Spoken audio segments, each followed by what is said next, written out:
Hello everyone, I hope you all are doing well. आज हम लोग स्टार्ट करने वाले हैं क्लास 10th का फिजिक्स का first chapter that is light. Light chapter हमारा दो पार्ट में डिवाइडेड है। पहला है रिफ्लेक्शन ऑफ लाइट और दूसरा पार्ट है रिफ्रैक्शन ऑफ लाइट। हम आज स्टार्ट करने वाले हैं रिफ्लेक्शन ऑफ लाइट से। रिफ्लेक्शन ऑफ लाइट पढ़ने से पहले हमें ये समझना ज़रूरी है कि लाइट एग्जैक्टली क्या चीज़ है। तो लाइट एक फॉर्म ऑफ एनर्जी है जिसकी वजह से हम अपने आसपास की चीज़ों को देख पाते हैं। एक और प्रॉपर्टी जो लाइट की सबसे इंपॉर्टेंट है जिसकी वजह से हम चीज़ें देख पाते हैं वो ये है कि लाइट हमेशा एक स्ट्रेट लाइन में ट्रैवल करती है। इससे अब हम अपना टॉपिक स्टार्ट करते हैं। लाइट एक फॉर्म ऑफ एनर्जी है जिसकी वजह से हम अपने आसपास की चीज़ें देख पाते हैं। दूसरी बात जो हमने देखी कि लाइट हमेशा एक स्ट्रेट लाइन में ट्रैवल करती है। अब इम्पॉर्टेंट बात यह है कि हमारे आसपास जो चीज़ें हैं अगर हम उनको डिवाइड करें तो दो तरह की चीज़ें हो सकती हैं। पहली, ल्यूमिनस ऑब्जेक्ट्स, मतलब वो ऑब्जेक्ट्स जिनकी खुद की लाइट होती है, वो खुद की लाइट प्रोड्यूस करते हैं। जैसे हमारी कैंडल की फ्लेम हो गई, वो एक ल्यूमिनस ऑब्जेक्ट है, या बल्ब हो गया। यूनिवर्स की बात करें तो स्टार्स, उनकी खुद की लाइट है, तो वो हो गए हमारे ल्यूमिनस ऑब्जेक्ट्स। दूसरे तरह के ऑब्जेक्ट्स वो होते हैं जिनकी खुद की लाइट नहीं होती। ल्यूमिनस ऑब्जेक्ट्स ने जो लाइट दी, जब किसी और ऑब्जेक्ट के ऊपर वो गिरेगी और फिर हम अगर उनको देख पा रहे हैं तो वो होंगे हमारे नॉन ल्यूमिनस ऑब्जेक्ट। तो नॉन ल्यूमिनस ऑब्जेक्ट वो हैं जिनकी खुद की लाइट नहीं होती, लेकिन हम उन्हें इसलिए देख पाते हैं क्योंकि ल्यूमिनस ऑब्जेक्ट से जो लाइट आके उनके ऊपर गिरी वो हमारी आईज में आती है। दो चीजें क्या देखी, पहला ल्यूमिनस ऑब्जेक्ट जिनकी खुद की लाइट है, और दूसरे हैं नॉन ल्यूमिनस ऑब्जेक्ट जिनकी खुद की लाइट नहीं है, वो रिफ्लेक्ट करते हैं लाइट को जो उनके ऊपर गिरती है। अब इंपॉर्टेंट बात है, ये रिफ्लेक्ट होना क्या है। सिंपल वर्ड्स में देखें तो रिफ्लेक्ट होने का मतलब है कोई भी चीज, लेट्स से आपने एग्जांपल लिया बॉल का, बॉल आपने फेंक के मारी, वो बाउंस बैक कर गई। ऐसे ही जब लाइट किसी चीज के ऊपर जाके गिरती है तो वो भी बाउंस बैक करती है। इस बाउंस बैक होने को ही हम बोलते हैं रिफ्लेक्शन ऑफ लाइट। तो क्या देखा हमने, ल्यूमिनस ऑब्जेक्ट्स क्या होते हैं, जिनकी खुद की लाइट होती है, दे emit their own light, example stars, bulbs and candle. और नॉन ल्यूमिनस ऑब्जेक्ट वो हैं जो अपनी लाइट एमिट नहीं करते, लेकिन वो रिफ्लेक्ट करते हैं जो भी लाइट उनके ऊपर गिरती है उसको। रिफ्लेक्ट वर्ड पे हमें फोकस करना है क्योंकि ये वाला टॉपिक हमारा किससे रिलेटेड है, रिफ्लेक्शन ऑफ लाइट से। Now we will understand what is ray of light. Light जिस स्ट्रेट पाथ को फॉलो करती है उस पाथ को हम बोलते हैं रे ऑफ लाइट। एक स्ट्रेट लाइन यहाँ पे फॉलो हो रही है, लाइट का सोर्स था ये, यहां से एक लाइट आई, उसने एक स्ट्रेट पाथ फॉलो किया, इसको हम बोलेंगे रे of light.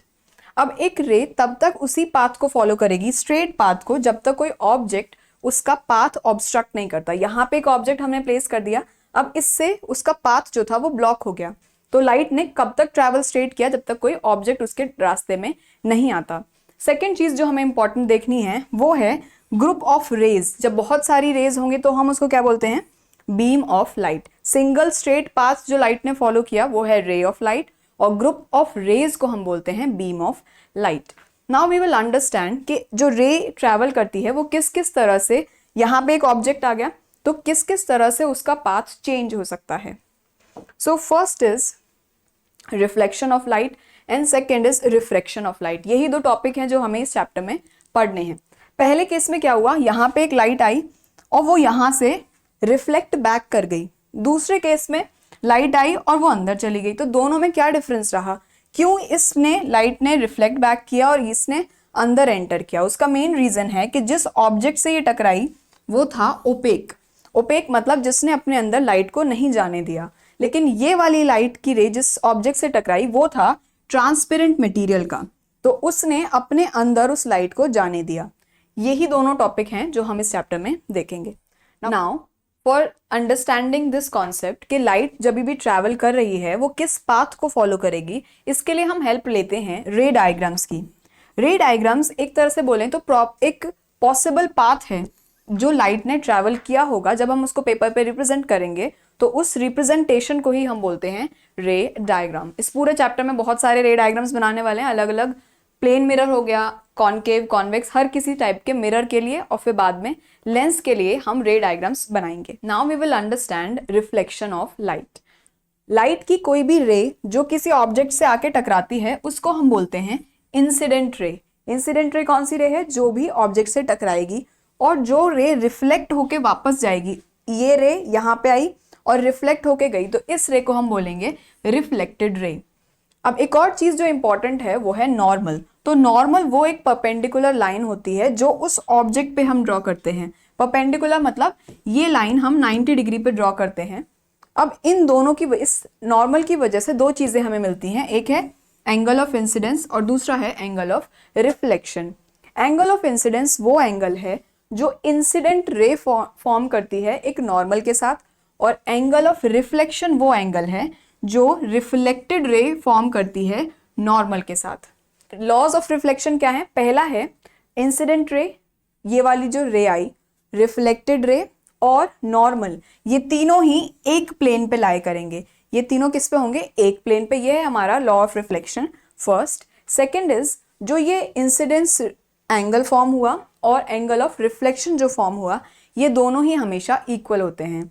Another law says that angle of incidence is equal to angle of reflection. These are the two laws of reflection. Now we will see अगर कोई रे नॉर्मली किसी ऑब्जेक्ट से टकराती है तब क्या होता है। अभी तक हमने तीन चीजें देखी। पहला, जो रे टकराई किसी ऑब्जेक्ट से वो थी हमारी इंसिडेंस रे, जो टकरा के वापस गई वो थी रिफ्लेक्टेड रे, और बीच में 90 डिग्री पे जो हमने रे खुद ड्रॉ की दैट वाज नॉर्मल। रे नहीं है, वो एक लाइन है जो हम ड्रॉ करते हैं जिसको हम बोलते हैं नॉर्मल।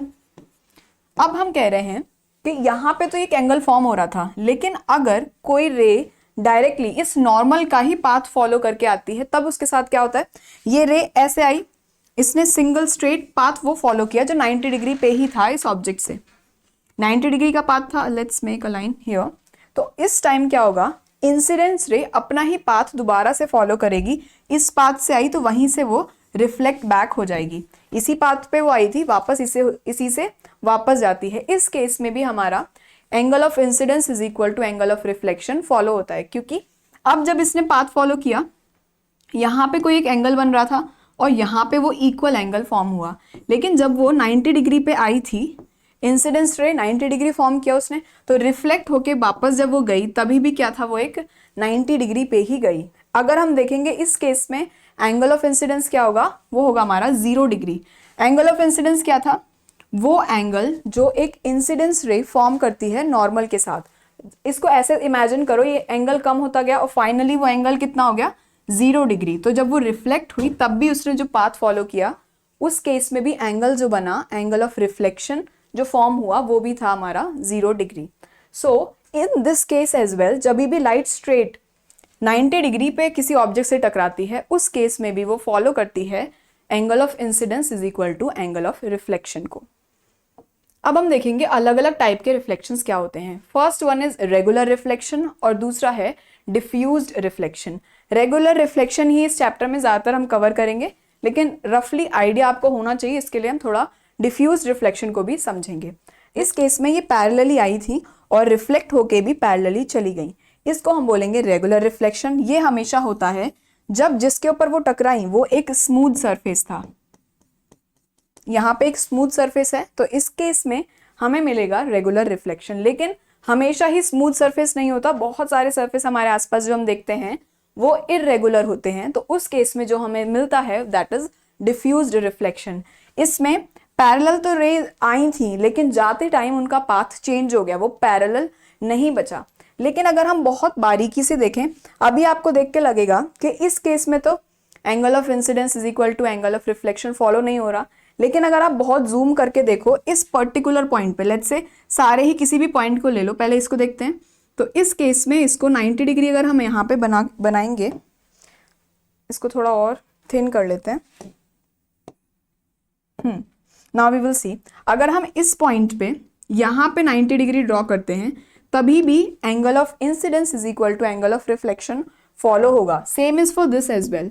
जितने भी पॉइंट्स पे वो लाइट टकराई, हर उस एक पॉइंट पे हमारा जो लॉ ऑफ रिफ्लेक्शन हमने देखा जिसमें एंगल ऑफ इंसिडेंस इक्वल होता है एंगल ऑफ रिफ्लेक्शन के, वो उस हर एक पॉइंट पे फॉलो होता है। तो ऐसा नहीं है कि डिफ्यूज रिफ्लेक्शन के केस में लॉ जो हमने रिफ्लेक्शन के देखे वो वैलिड नहीं है, वो होते हैं, लेकिन हमें बहुत क्लोजली देखना पड़ेगा उस पॉइंट पे, जिस पॉइंट पे वो रे आई थी उस पॉइंट के ऊपर अभी भी लॉ ऑफ रिफ्लेक्शन वैलिड है। Now we will see the difference between object and image.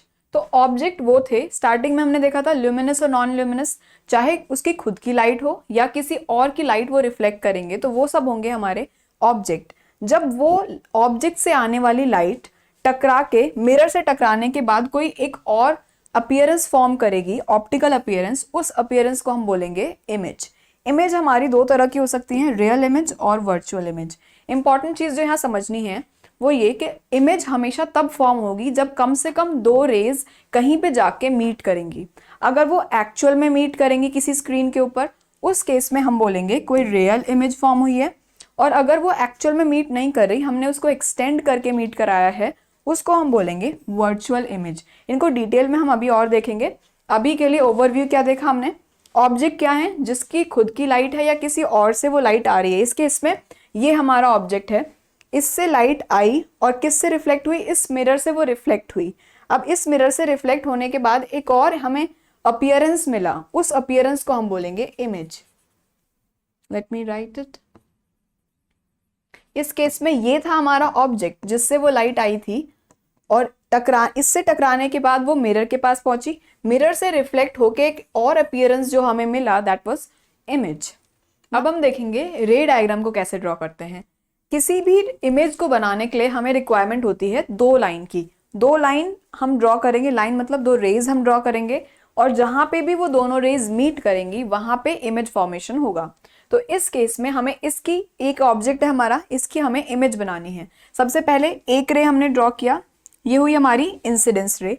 अब जिस पॉइंट पे ये इंसिडेंस रे फॉल करी उस पे हम बनाएंगे एक normal, then we will see angle of incidence, उसी के इक्वल हम बनाते हैं एंगल ऑफ रिफ्लेक्शन। अब हमारे पास दो चीजें फॉर्म हो गई, एक इस एक रे से एंगल ऑफ इंसिडेंस मिला और एंगल ऑफ रिफ्लेक्शन। इसी पॉइंट से हमें एक और रे लेनी होगी, इसको हमने यहाँ पे फॉल कराया, थोड़ा आगे फॉल कराया, यहाँ पे अब एक और एंगल ऑफ इंसिडेंस बना, हमने फिर से एक नॉर्मल ड्रॉ की और बनाया एंगल ऑफ रिफ्लेक्शन। अब इन दोनों ही रेज को देखो, क्या आपको लग रहा है ये दोनों रेज कहीं पे जाके मीट करेंगी? ये दोनों ही थोड़ा सा बाहर की तरफ जा रही हैं, इसका मतलब मीट नहीं करेंगी। तो इसके केस में हमें क्या करना होता है, जब हमें दिख रहा है कि वो मीट नहीं करेंगी तो हमें उन्हें पीछे से उनका पाथ देखना है कि एग्जैक्टली वो कहाँ पे जाके मीट करेंगी। इस केस में हमने इस वाली रे को, ये वाली जो रिफ्लेक्टेड रे थी, ये जो रिफ्लेक्टेड रे थी, हमने इसका पाथ पीछे से एक्सटेंड किया। ऐसे ही जो दूसरी वाली रिफ्लेक्टेड रे थी, इसका पाथ हमने पीछे एक्सटेंड किया और ये दोनों जाके हमें मीट करती हुई मिली इस पॉइंट पे। यानी जिस पॉइंट से स्टार्ट हुआ, इस पॉइंट की जो इमेज फॉर्म होगी वो यहाँ पे फॉर्म होगी। ऐसे ही इस ऑब्जेक्ट से मल्टीपल रेज आ रही होती हैं, वो हर एक रे ऐसे ही फॉल करेगी, रिफ्लेक्ट करेगी, उसको एक्सटेंड करके हम पीछे मीट कराएंगे तो फाइनली हमें मिलती है पूरी इमेज। ये हमारा जैसा ऑब्जेक्ट था एग्जैक्टली सेम इमेज हमें मिरर में फॉर्म होती मिलती है। तो this is all about image formation by a plane mirror. और दो तरह से इमेज फॉर्म हम करनी सीखेंगे। जो एग्जाम में आपको रे डायग्राम ड्रॉ करना है वो होगा पहला पॉइंट ऑब्जेक्ट का, जब सिर्फ एक पॉइंट है, जैसे हमने यहाँ पे सिर्फ इसके एक पॉइंट का ड्रॉ किया, this is diagram of point image. अगर हमारी ऑब्जेक्ट एक पॉइंट साइज का है तो इमेज भी कैसे बनेगी, पॉइंट साइज की। अब हमेशा ही ऑब्जेक्ट पॉइंट साइज का होगा नहीं, कुछ एक लेंथ भी होगी उसकी, तो उस केस में हम कैसे इमेज को ड्रॉ करते हैं, लेट्स सी दिस। हमने क्या किया, इस एक पॉइंट के लिए और इस एक पॉइंट के लिए, इन दोनों के लिए हम इमेज फॉर्मेशन कराते हैं। इस पॉइंट से हमने एक रे को इंसिडेंट कराया इस पे नॉर्मली 90 डिग्री हमने देखा था। 90 डिग्री नहीं होगा, एग्जैक्टली क्या होगा वो, अगर हम एंगल ऑफ इंसिडेंस देखेंगे तो 0 डिग्री। यहाँ पे वो फॉल करी तो रिफ्लेक्ट बैक सेम पाथ पे होती है, यहाँ से वो रिफ्लेक्ट कर गई। दूसरी हमने यहाँ पे फॉल कराई, ये रहा हमारा एंगल ऑफ इंसिडेंस, ये जो फॉर्म हुआ एंगल ऑफ इंसिडेंस, इसी को जब हमने इतना ही इक्वल लिया रिफ्लेक्शन का एंगल, तो हमने यहाँ पे हमें मिली रिफ्लेक्टेड रे। इस रिफ्लेक्टेड रे को हमने पीछे एक्सटेंड किया तो हमें एक पॉइंट मिला ए डैश, इसको ए नाम देंगे, उसको देंगे ए डैश। सेम केस होगा हमारा इसके फुट के लिए। यहाँ से हमने एक रे फॉल कराई जो नॉर्मली आई इस मिरर के ऊपर, वही रिफ्लेक्ट बैक हो जाएगी। और दूसरी रे को हम थोड़ा कहीं आगे पीछे, यहाँ भी कहीं भी फॉर्म कराओगे ना, फाइनली वो इसी पॉइंट पे जाके मीट करेगी। हम उसको यहाँ पे फॉल कराते हैं, यहाँ पे वो आई, यहाँ फिर से हमने एक नॉर्मल ड्रॉ की, एंगल ऑफ इंसिडेंस को इक्वल करा एंगल ऑफ रिफ्लेक्शन के, और जब जो रे फॉर्म हुई उसको हमने पीछे एक्सटेंड किया तो वो हमें मिली इस बी डैश पॉइंट पे। अब ऐसे ही इस पूरी लाइन पे ऐसे मल्टीपल रेज आ रही होंगी, इस हर एक पॉइंट के लिए मल्टीपल रेज फॉल करेंगी और फाइनली वो सभी जाके जब पीछे मीट करेंगी तो हमें एक इमेज फॉर्मेशन होते हुए नजर आएगा जो एग्जैक्टली सेम होगा हमारे ऑब्जेक्ट के जैसा। जैसा यहाँ पे ऑब्जेक्ट था, एग्जैक्ट जो इमेज फॉर्म होगी वो इस ऑब्जेक्ट के जैसी इमेज मिरर में अंदर फॉर्म होगी। So this is about image formation of extended object. पिछला वाला था पॉइंट ऑब्जेक्ट के लिए, this is for extended object, जब ऑब्जेक्ट की कुछ लेंथ होगी। नाउ वी विल सी कि जो इमेज प्लेन मिरर में जो इमेज फॉर्म होती हैं उनकी क्या कैरेक्टरिस्टिक्स हैं। सो दे आर, सबसे पहला वर्चुअल इमेज। वर्चुअल इमेज हमने समझा था, अगर ये रेज एक्चुअल में कहीं पे मीट होती तब हम बोलते रियल इमेज फॉर्म हुई है, लेकिन ये एक्चुअल में मीट नहीं हो रही थी तो पूरी डाइवर्ज हो गई थी। हमने जब इनको एक्सटेंड किया तो ये अपीयर टू मीट करा इन्होंने यहाँ पे, तो ऐसी इमेजेस को हम बोलते हैं वर्चुअल इमेज। तो प्लेन मिरर में हमेशा वर्चुअल इमेज फॉर्म होती है। दूसरी है इरेक्ट, जहाँ पे उसका हेड है ऊपर है तो इसका भी हेड हमें ऊपर मिला, इसका मतलब ये इमेज है हमारी erect image. Third is equal size, जितने साइज का ये ऑब्जेक्ट था उतने ही साइज की हमें इमेज फॉर्म होती मिलती है, तो इसलिए प्लेन मिरर में जो इमेज फॉर्म होती है it is of equal size. Laterally inverted होने का मतलब है जो भी ऑब्जेक्ट की राइट साइड है वो इमेज में लेफ्ट साइड हो जाएगी, तो ऐसे लेफ्ट का राइट और राइट का लेफ्ट होने को हम बोलते हैं लेटरली इन्वर्टेड होना।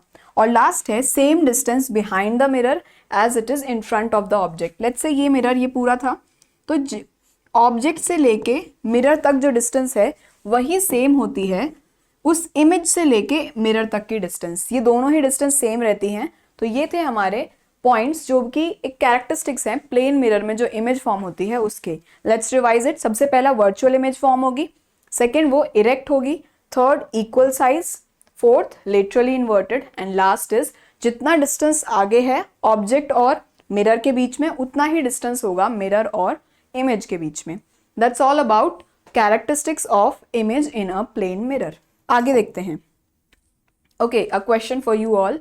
इसमें हमें एक इंसिडेंस रे मिल रही है, आपको कैलकुलेट करना है एंगल ऑफ इंसिडेंस क्या होगा और एंगल ऑफ रिफ्लेक्शन क्या होगा। सबसे पहले वीडियो को अभी पॉज करो और खुद से ट्राई करो कि एग्जैक्टली यहाँ पे एंगल ऑफ इंसिडेंस और एंगल ऑफ रिफ्लेक्शन हमें क्या मिलेगा। इसके बाद हम सॉल्व करेंगे। Pause it for some time and then we will continue. So अगर हम यहाँ पे एक नॉर्मल ड्रॉ करते हैं, यहाँ पे इंसिडेंस रे आई थी तो इस पॉइंट के ऊपर हम एक नॉर्मल ड्रॉ करते हैं जो होती है 90 डिग्री इस मिरर से। अब एंगल ऑफ इंसिडेंस होता है एंगल फॉर्म्ड बिटवीन इंसिडेंस रे एंड नॉर्मल। तो इंसिडेंस रे ये है, नॉर्मल ये है, तो एंगल ऑफ इंसिडेंस हमारा ये पार्ट हुआ। अगर ये पूरा 90 डिग्री था, ये वाला पार्ट 30 हो गया, तो ये कितना होगा 90 डिग्री माइनस 30 डिग्री जो होता है हमारा 60 डिग्री। तो हमारा एंगल ऑफ इंसिडेंस जो फॉर्म हुआ that is 60 degree. Angle of reflection क्या होगा, जब ये लाइट यहाँ से रिफ्लेक्ट हुई, ये रे यहाँ से रिफ्लेक्ट बैक हुई, वो भी क्या होता है एंगल ऑफ इंसिडेंस के सेम, तो वो भी हो गया हमारा 60 degree. Let's see which is the option. क्या हो गया डी। एंगल ऑफ इंसिडेंस हमारा इक्वल होगा एंगल ऑफ रिफ्लेक्शन के। एंगल ऑफ इंसिडेंस आया हमारा 60 डिग्री, तो रिफ्लेक्शन भी हुआ 60 डिग्री। आगे देखते हैं। Yes, here is the answer. यहाँ पे हमारी नॉर्मल ड्रॉ की थी हमने, ये हमारी इंसिडेंस रे थी, इसने जो फॉर्म करा नॉर्मल के साथ एंगल दैट वाज 60 डिग्री, तो रिफ्लेक्ट होके भी जो एंगल बना दैट इज ऑल्सो 60 डिग्री। आगे देखते हैं आज जो भी हमने पूरा पढ़ा उसका एक रिकैप। क्या क्या देखा आज हमने। सबसे पहले हमने समझा था लाइट क्या होती है, लाइट कैसे ट्रैवल करती है, उसके बाद हमने रे डायग्राम समझे कैसे बनाते हैं हम, एंड लास्ट में हमने समझा कि प्लेन मिरर में कैसे इमेज फॉर्म होती है और उसकी कैरेक्टरिस्टिक्स क्या हैं। दिस इज ऑल आज के लिए। अगली वीडियो में हम स्फेरिकल मिरर समझेंगे। आज हमने प्लेन मिरर कवर किया है, next video will be about spherical mirrors, उसमें हम रिफ्लेक्शन इन स्फेरिकल मिरर्स देखेंगे और उसके बाद टॉपिक स्टार्ट होगा हमारा refraction of light. That's it for today, see you all in the next video, bye.